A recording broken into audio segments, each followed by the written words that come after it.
So, I got to Aberdeen, and I went to the baggage turn in order to pick up my bag, and it didn't arrive.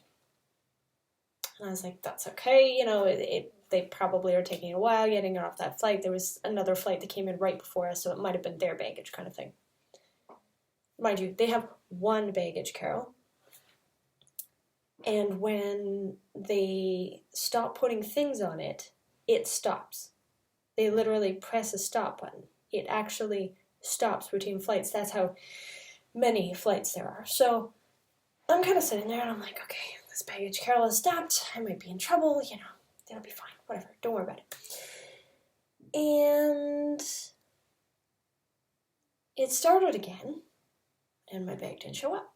And I was like, okay, we're now looking at like an hour after the flight. I'm going to assume they have probably one solid grounds crew, and they're definitely on a coffee break, which tells me they probably don't have any baggage left. So I go over to the University of Aberdeen collection of people. There's a lot of people flying in. Like, there's a ton of internationals. My entire hall seems to be internationals, but maybe that's because the locals kind of haven't arrived yet. Anyways, I'm sure we'll have an update on that one. So I roll in. I find this girl. Her name's Anya. She's not from here either, but she's been here long enough that she can tell me a little bit about the airport. I'm assuming that she's actually studying as part of the EU kind of situation, because they're all connected. So she directed me to a desk and was like, all right, you have to register a complaint. So I registered a complaint with them, and they said that if they found the bag, it would get sent to my residence here. And so I was like, all right, cool, I can handle that. You know, it'll probably be here by end of day. That's cool, whatever. Hopped in a bus with 8 other kids, and actually ended up packing the suitcases because there were so many suitcases and so many of us, and we wanted to all get back to the university super quick. And they use mini buses, which aren't actually like short buses. They're like vans. People movers, actually, we would call them. The ones we take tree planting kind of thing, except they're British. And so I sat behind the driver, which is actually on like the passenger side, and that totally wigged me out. Like, it was crazy. But like, so many different emotions going on. Like, I'm super chilled from sitting there for like 9 hours between all my flights kind of thing. I didn't really sleep on the plane. I didn't really do anything on the plane. I just kind of like vegetated. So I'm super chilled out from that. But then like, I'm kind of worried about the bag, but then I'm stoked to meet new people, and just like, there's a whole conglomeration of stuff going on. But I was like, you know what? I'm feeling good. That's fine. That's cool. And then all of a sudden it was like, we're driving on the wrong side of the road. I don't even understand how traffic circles work when they're like this instead of this. Like, how do you even know where you're going? Like, I'm still not about that crossing the road thing. Like, I just don't even know which direction to check. It's like, the cars are actually coming from, I think it's this direction, but I'm always looking this direction, so it's like, I'm gonna get flattened. It's so dangerous. Gotta take out someone who's like been around for a while and make sure they cross the road before I do. Or cross the road with them. Either way.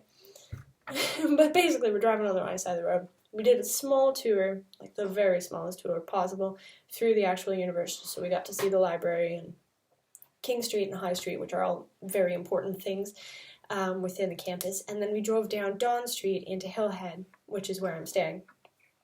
And it's a bit of a ways down, but it's a nice drive. So we offloaded, and I got everyone their bags. I went and got my key. I came to my room. I set down my things, and I was like, oh, you know, I should unpack. And then I realized that I couldn't unpack things that weren't there. So I kind of had a moment of panic that was like, what if the bag doesn't come? And then I realized that all I really needed to do was let my family back home know that I was alive and well and I was actually an ABZ, and I would be okay. Because when it comes down to it, as much as I missed several articles within it, as well as clean socks, physically, I was fine. And I mean, I think that's the best that you can ask for when you're going from A to B.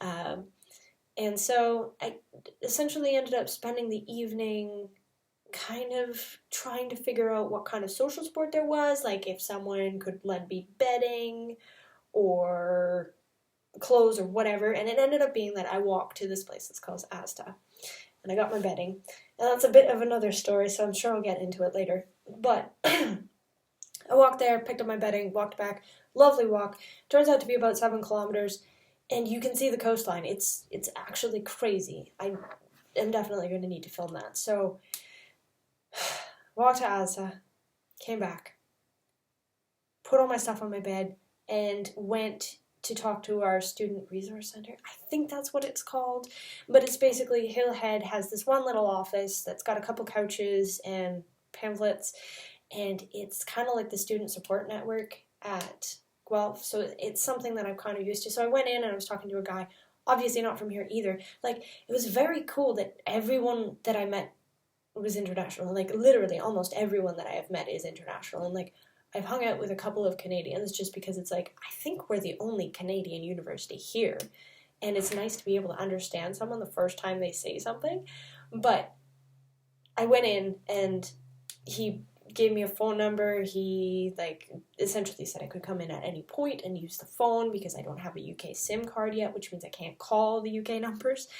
And then I was standing there and another woman came in and she asked me if I was here for the buffet, and I was like, oh, there's a buffet. Like, by this point, I've been up for way too long. Like, I haven't really eaten that well. I'm not actually tired yet. I'm reaching that point where it's like, past tired, let's just stay up for 46 hours. Why not? And she said buffet, and I was like, I could go for that. So she walks me into another room, the room with the actual couches. I had been in the office.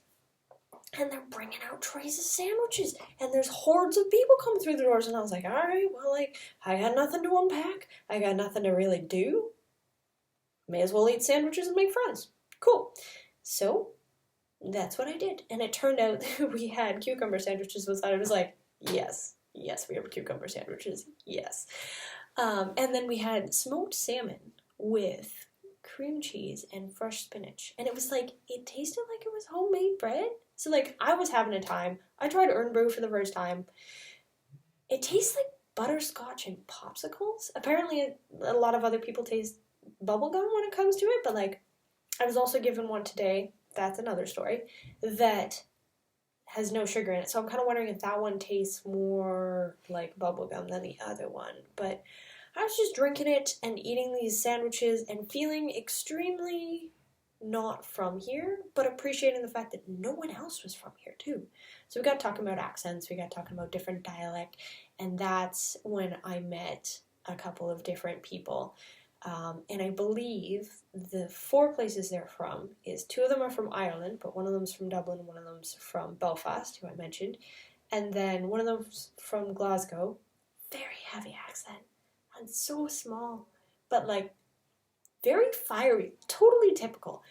And then the other one was from Bulgaria, which was like, whoa, okay, cool. Like, we're just randomly having a conversation, eating sandwiches, and it's normal.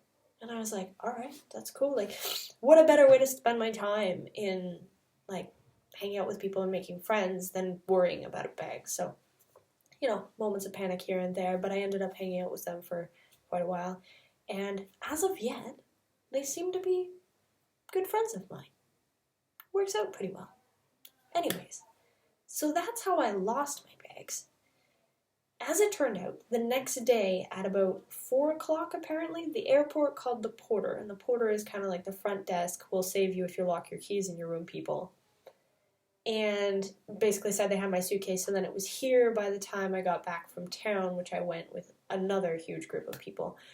And so, like, I picked it up, and I came home with groceries, and, like, 1 plate, and 1 knife, and 1 fork, and 1 spoon, and 1 cup to my name, and it was fabulous, because I had dishes, and I had underwear, and I was going to take a shower. So, I have my bag.